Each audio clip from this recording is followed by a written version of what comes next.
Speaking of reliability, a podcast with good friends talking with you about reliability engineering topics.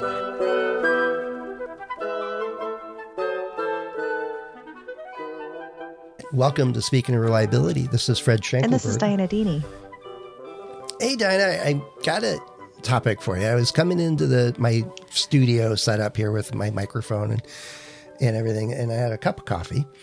And I was like, this cup's okay. About 4 days ago, we got a new coffee maker.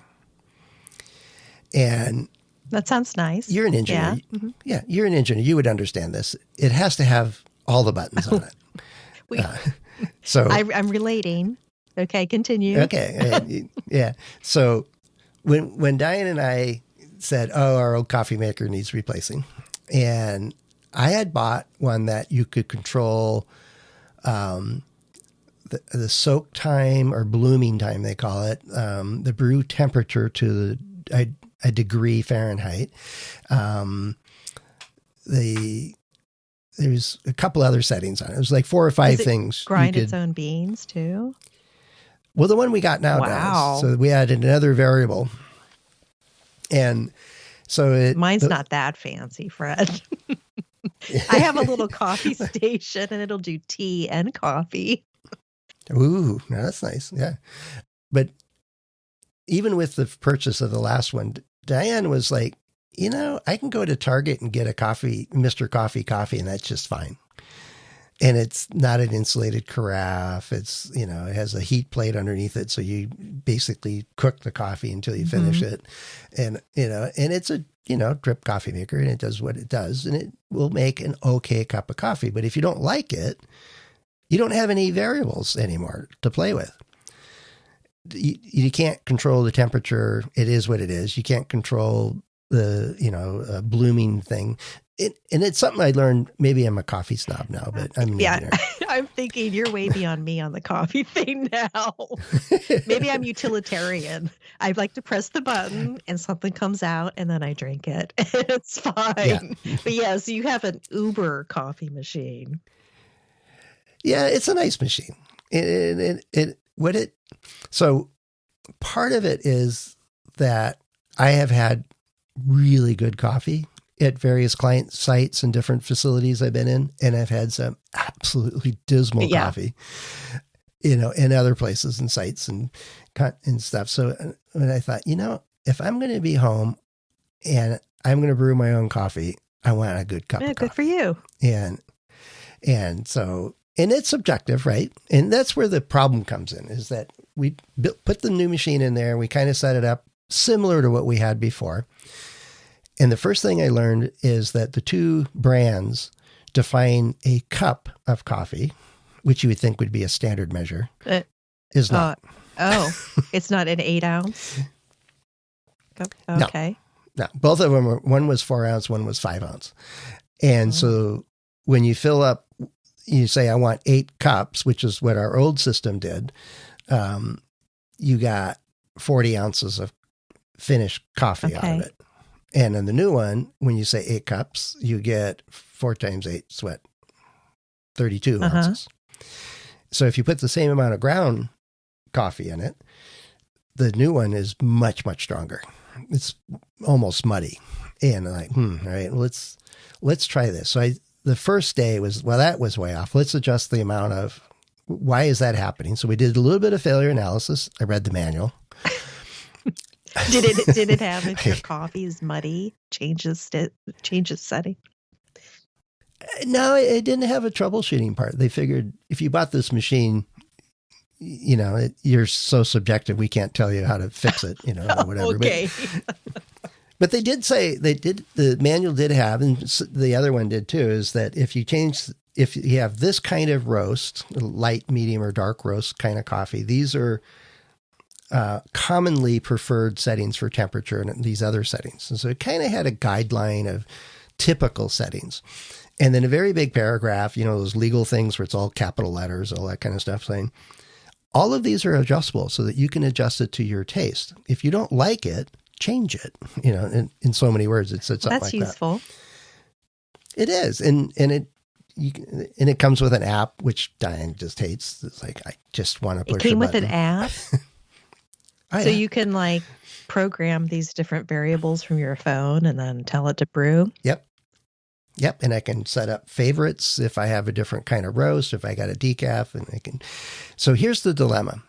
So I know that doing one variable at a time is going to take me months to sort out what's the perfect cup of coffee this machine can do.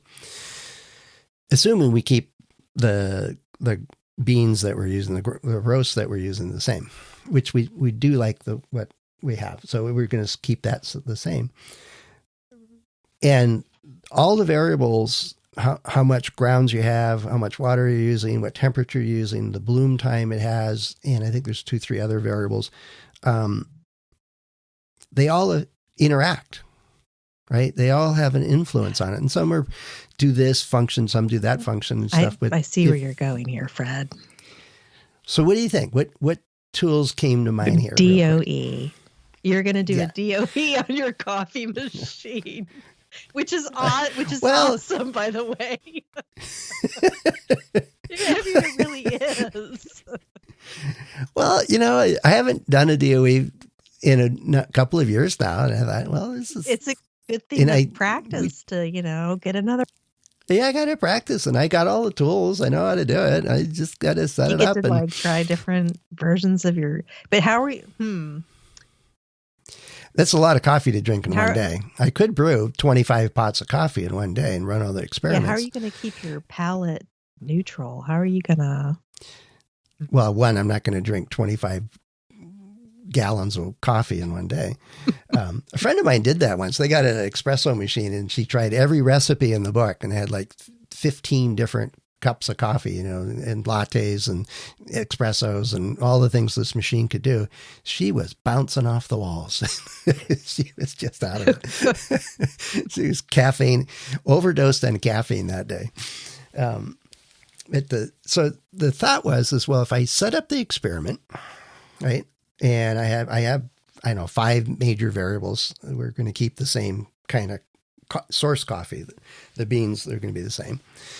And I'll set up a basic design of experiments with these variables at 2 levels and run 1 experiment per day. But there's a downside, is that it's going to lead to a lot of marginal or bad coffee for a couple of weeks until we happen to get enough data to say, we need to do this, this, and this. That's one problem, is I don't look forward to having bad coffee, but I don't know of a better way to get to it. The other issue is it's subjective. And Diane and I, when we had that first cup of coffee, when it first got it set up that first morning, is like, this isn't good. We need to change something. And we made a change and it got better. And we made another change the next day and we got a little bit better. Yet I don't know how each of these dials act. So it's going to be random if I keep fiddling with stuff here going out. So that's made me think of the DOE. But it's subjective. How do you measure?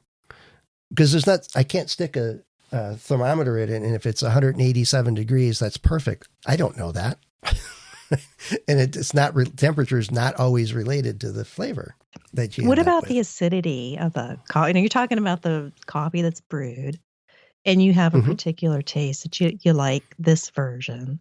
I mean, can you? There's little. What are those little papers you dip into things to measure the acidity? Yeah, litmus paper. Yeah, litmus paper. Well, I have a pH meter, of course. Don't you? No. Well, how do you make cheese if you don't have a pH meter? Come on. You got to monitor this. Otherwise, the mozzarella won't stretch if you don't get the pH right.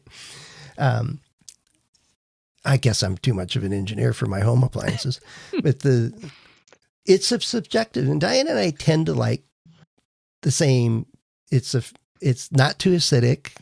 It doesn't have that bitter aftertaste. It's not espresso, right? It's not super concentrate dark stuff. We don't care for that too much. And so we kind of know what we want. And it's a 2-panel judging thing. Yeah, this is good or not good. But that's where I'm kind of hesitant with the DOE is that, how do I score that? Dianna and I have to come up with a 5-point scale or something on the aroma? Because when I researched, I obviously did a search on it. How do you judge a cup of coffee? And there's like a whole body, international consortium about how to judge coffee. Some people just get into it way too much, I tell you. Well, I imagine it's a lot like the wine tasters, the sommeliers. Yeah. It's a trained palate kind of thing, and they're looking at. And then there's a device to measure the particulate matter. How much that'd be related to the thickness, right? Yeah. And it affects mouthfeel. And like with wine or with cheese or other coffee has like 5 different categories: the aroma, the color, how translucent it is. And then they can do technical things, measuring the acidity, measuring the particulate in it, doing a bunch of others. There's like all these measurements. And I'm like, I'm not doing that. So I'm hoping that I can set up a simple design in over a period of 2 weeks, not make really horrible coffee. I do have a French press as a backup. Dianna and I always have a backup for our coffee. It is important. But we'll have to put up with some, that's not good. All in the aim of science. We know that this is part of a process to deal with this kind of data, this kind of interactive type settings and dial it in. Yeah, you mentioned too that you don't want to be living through 2 weeks of awful coffee at the extremes. Right. So I don't want to, you don't want to do the extremes, the lowest setting for temperature, highest setting for temperature. That's probably the tricky part is what is that design space of, what are the min and max values that I want to explore this in? Can you do a screening DOE? Yeah, I could. That'll take a week, right? Want to come over for a cup of coffee? Sure. The kind of machine you have going on, I'd like to see the setup. Yes, that sounds cool. It's actually pretty elegant. It's pretty nice. It has a carafe of clear vessel that you can pick up off the device. It's a little tray, and you pick it up off of that, and you can pour water in it. And it goes through a carbon filter into the tray, and it goes up into the coffee thing, gets heated. If you're using whole beans, you can set the grind size. What is it, coarse or fine or whatever? And it has a recommendation for that.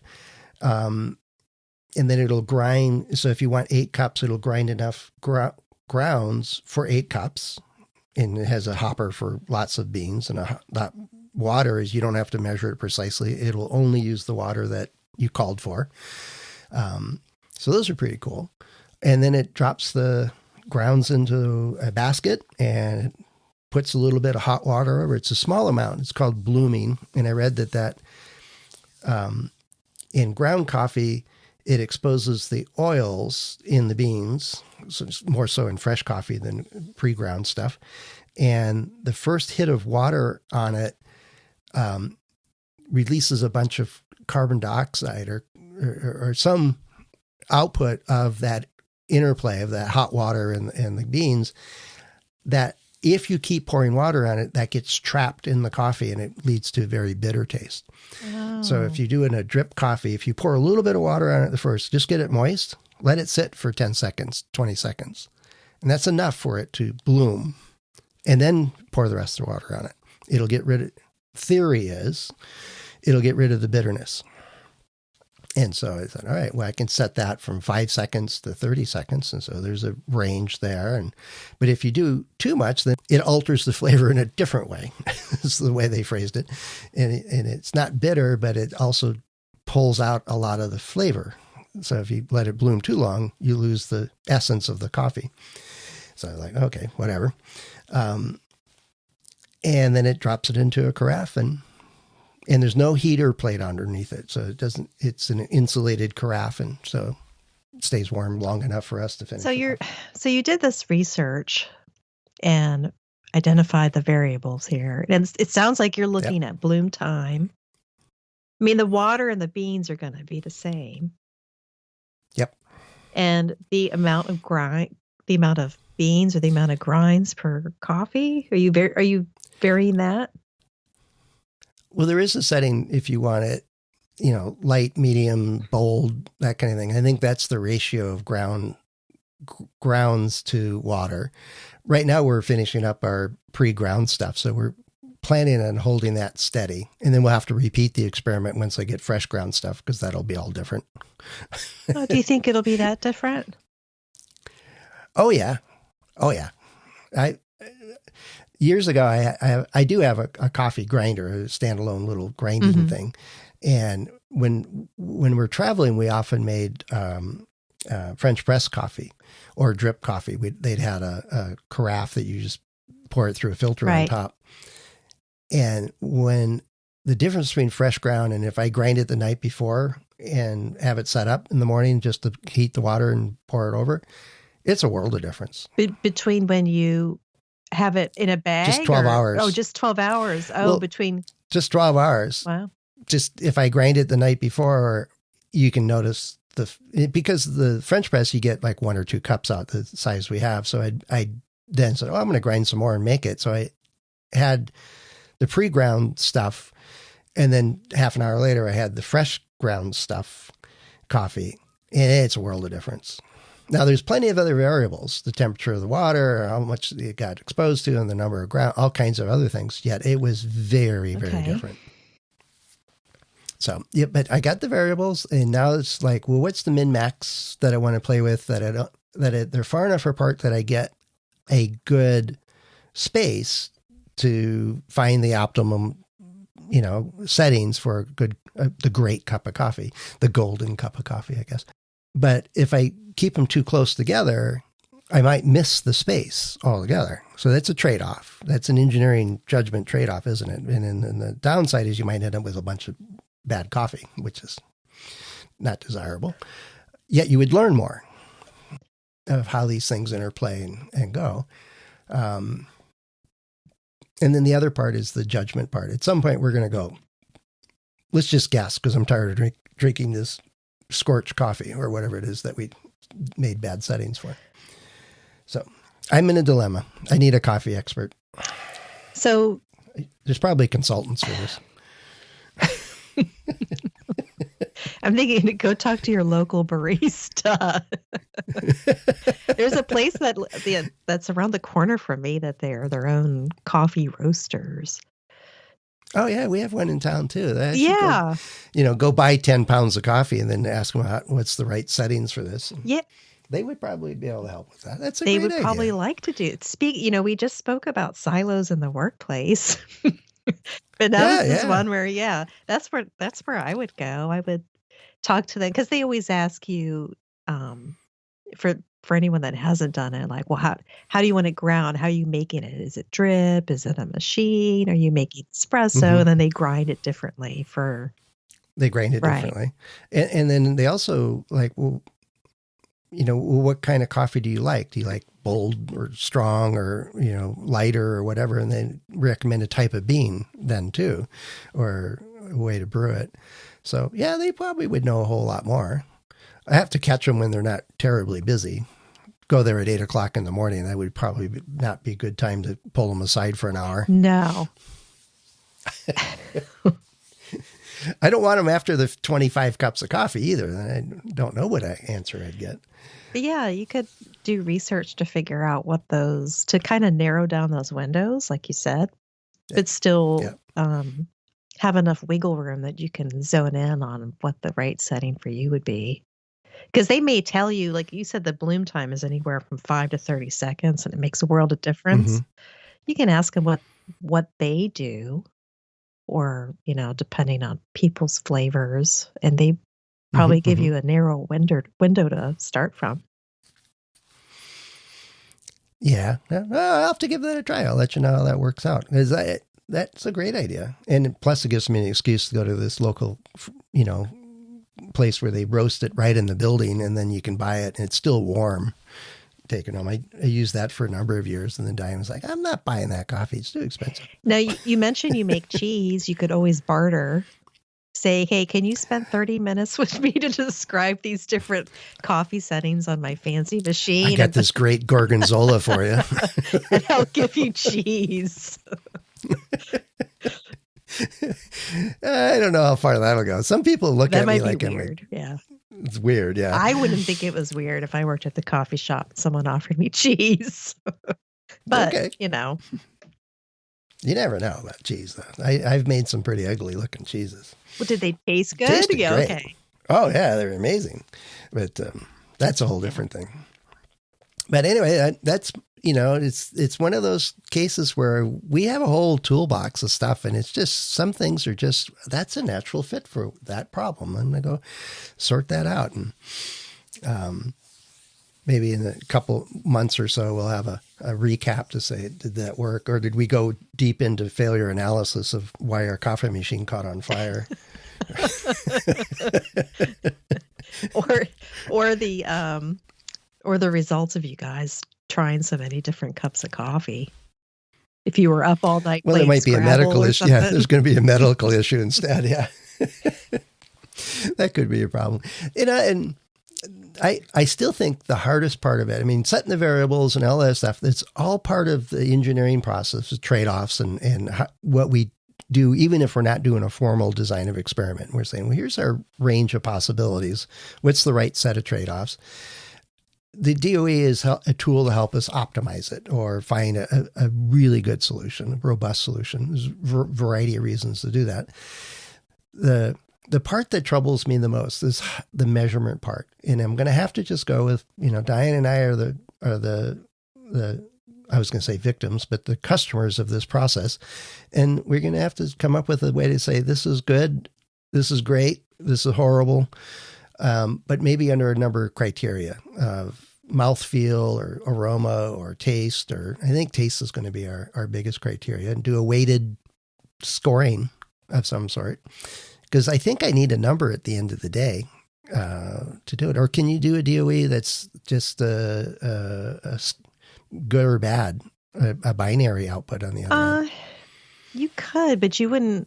I don't think your results would be as meaningful. Yeah, I think it's pretty crude if you don't have a decent measurement If you system. really wanted to get into it, you could use like you're talking about the Likert scale, and then there's different particular probability distributions for that. Not that you would take the mean of. You wouldn't. I'm not going to do 10 trials on each one of these. No, if I get a bad cup of coffee, I'm not going to do it 10 more times. You wouldn't do that. But the other thing, what if you gave yourself a baseline for comparison every time that you judge one of these things? So it would sort of be like having like a standard, a quality standard, a gold standard. So if you have your beans that you like, and you know that you grind them first thing in the morning, you use your drip coffee maker, and that you like that coffee, then you could always brew that along with whatever settings that you're trying on your machine, and then have a comparison. So instead of just a subjective, I like this coffee, or this coffee is like a 4 or a 5, then you would have a direct comparison of something that's you could try to keep as consistent through your trials as you could. Mm-hmm. But now you're drinking 2 cups of coffee. Well, that's not a problem. It's not a problem. What I could do is set up all these. I could make a bunch of coffee and just set it up on the counter and have that little spoon. And you get a taste of it and you spit it out again. I saw that on a documentary. Oh, I've never seen that. I've seen that with wine. Yeah. But I guess that makes sense. It's similar. They can judge a bunch of different beans, and they're the buyers, and they're in there just tasting real quick a whole pile of different ones and making a judgment call. That would save your friend problems when she was trying out all those different fancy coffees. Oh, yeah. She just would spit it out. Yeah. But so even with all the tools and techniques and stuff we have, there's always trade-offs. There's always considerations, all that other good stuff in it. So I guess to the folks listening, if you've got really perfect settings for how to make a great cup of coffee and want to chime in this, let me know. Because I'll probably still be working on this when we get this aired in a few weeks. That's really why you brought this up.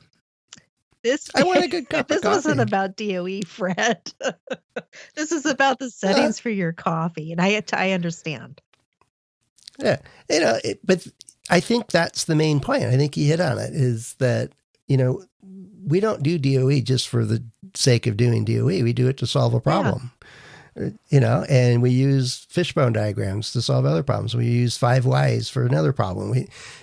We have all these tools, and picking and choosing the right ones to help move you closer to a solution is the intent. And if you're not moving to a solution or making a decision, then why would you bother?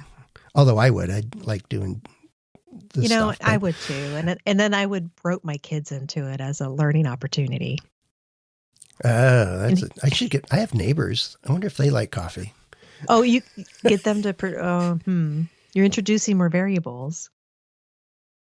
Yeah, well, I'm looking for the ultimate cup of coffee. And it's a neighborly thing to do. The neighbors are cool. That might be fun for them to participate in an experiment like that. Yeah. 8:00 every morning, come on over for a cup of coffee. I don't know. After the first 3 that are just mud, they might go, I don't know about this guy. I've wanted to do that with local pizzerias. Just order from we have this ton of pizzerias around here. Just order it from everybody and then have blind taste tests to figure out which one's the best one. Ooh, right. You can come over here for coffee, but I'll come over there for the pizza party. That sounds like fun. Yeah. And we could use project plans for that, Gantt charts. Yeah, and we could probably do I'm thinking I'm going to have to write down the procedure. Yeah, standard operating procedure. Standard operating procedure. Yeah, I think Diane would love that. He just wants to push the button, make coffee. So I got to get it to where it can do that. You can just walk up, turn the power on, push the button, and it makes coffee. But we can program it. So that makes it so much more fun. So wish me luck. I hope it works out. Yeah, good luck. And we'll report in on this a bit later. But anyway, if you're listening to this, coffee maker or not, or have ideas on it, or if we've totally lost it, or you've got a project, what tool should I use for something? Or how do I go about approaching this one? Or what are my options? Those kinds of questions would be great. We love that kind of stuff. Let us know. Head over to accendoreliability.com/go/SOR. Couple of ways to get in touch with us. Dianna and I, and the other hosts of the show are available through LinkedIn and our About pages. And we do sincerely love a good cup of coffee. No, we love hearing from you. What questions and both. Yeah, both. Whether or not you like coffee or tea or whatever your beverage of choice is. Let us know. Get in touch. We'd love to chat with you about what's going on in your world. So with that, Dianna, I'm going to go off and figure out my range of variables and get this thing started. Well, after all of this, I'm going to have to go get another cup of coffee. There you go. And I wish it's a good one. It'll be good enough. Not as good as at your house, though. All right. Well, have fun. Thanks so much, Dianna, for indulging me in my exploration of coffee making. Yeah, good luck. I'd like to hear what happens. Maybe on a follow-up. All right, will do. Talk to you soon. Okay, bye. Bye. Thanks for listening to Speaking of Reliability. We invite you to join the conversation. If you have a question or a topic that you think we should discuss in a future show, please let us know. You can find a comment box below the episode show notes, or just leave a note as part of a review on iTunes.